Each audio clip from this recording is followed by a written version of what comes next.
दोस्तों તમે તમારા ઘરની શોભા વધારવા માટે તમારા ઘરમાં તસવીર અથવા તો પેઇન્ટિંગ લગાવો છો, પણ શું તમે જાણો છો કે ઘરમાં તસવીર અથવા તો પેઇન્ટિંગ લગાવવાનો નિયમ અને તેની દિશા કઈ છે? ચાલો જાણીએ.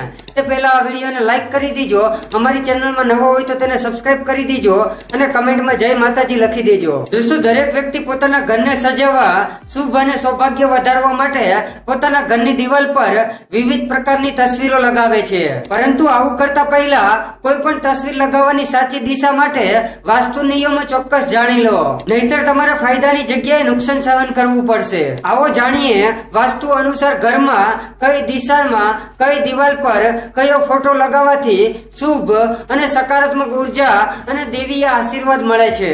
વાસ્તુ અનુસાર જો તમે તમારા ઘરમાં ઉગતા સૂર્યનો ફોટો લગાવવો હોય તો તેને હંમેશા પૂર્વ દિશામાં લગાવવો જોઈએ, કારણ કે પૂર્વ દિશા ભગવાન સૂર્યની દિશા માનવામાં આવે છે અને એવું માનવામાં આવે છે કે પૂર્વ દિશામાં ભગવાન સૂર્યનો ફોટો લગાવવાથી ઘરમાં સકારાત્મક ઉર્જા વધે છે અને સુખ, સૌભાગ્ય અને સ્વાસ્થ્યના આશીર્વાદ મળે છે. અને વાસ્તુ અનુસાર જો તમે તમારા ઘરમાં ફેમિલી ફોટો લગાવવા માંગો છો તો તમારે હંમેશા દક્ષિણ પશ્ચિમ દિશામાં લગાવવો. એવું માનવામાં આવે છે કે આ ફોટો આ દિશામાં રાખવાથી પ્રેમ સંબંધમાં પ્રેમ અને સુમેળ વધે છે. ક્યારે એવો ફોટો ન લગાવો જેમાં ફક્ત 3 લોકો જ સામેલ હોય. અને વાસ્તુ અનુસાર દિવાલ પર પરિવારના 3 સભ્યો અથવા તો 3 મિત્રના ફોટાને શુભ માનવામાં આવતા નથી. અને વાસ્તુ અનુસાર તમારા ઘરના કોઈ પણ ખૂણામાં અસ્ત થતો સૂર્ય, દુખી અથવા તો રડતો બાળક, હિંસક પ્રાણીઓ, મહાભારત યુદ્ધ, ડૂબતા વહાણ વગેરે ફોટા ક્યારેય ન લગાવવા જોઈએ. અને વાસ્તુ અનુસાર આવી તસવીરો ઘરમાં નકારાત્મકતા અને ઉદાસીનતા પેદા કરે છે. અને જો તમે ધનની ઈચ્છા રાખો છો તો તમારા ઘરમાં ઉત્તર અથવા તો ઉત્તર પૂર્વ ખૂણામાં ધનના દેવતા કુબેર અથવા તો ધનની દેવી લક્ષ્મીનું ચિત્ર લગાડવાને શુભ માનવામાં આવે છે. અને વાસ્તુ અનુસાર રસોડામાં મંદિર ક્યારેય ન બનાવવું જોઈએ, પરંતુ તમે ઈચ્છો તો ત્યાં માતા અન્નપૂર્ણાની તસવીર લગાવી શકો છો.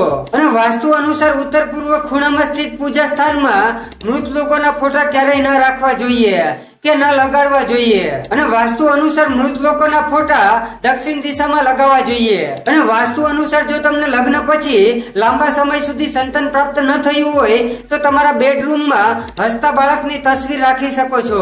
અને તમારા વૈવાહિક જીવનમાં પ્રેમ અને સંવાદિત વધારવા માટે તમારા જીવન સાથી સાથે હસતો હોય તેવો ફોટો અથવા તો રાધા કૃષ્ણનો ફોટો તમે તમારા બેડરૂમમાં મૂકી શકો છો. અને જો તમે તમારા ધંધામાં વૃદ્ધિ અને નફો ઈચ્છતા હોય તો ક્યારેય તમારા ધંધા પર બેઠેલા ગણપતિ અથવા તો માતા લક્ષ્મીની તસવીર ન લગાવવી જોઈએ. અને તેવી જ રીતે ઘરની અંદર તેમની ઊભી તસવીર ક્યારેય ન લગાવવી જોઈએ.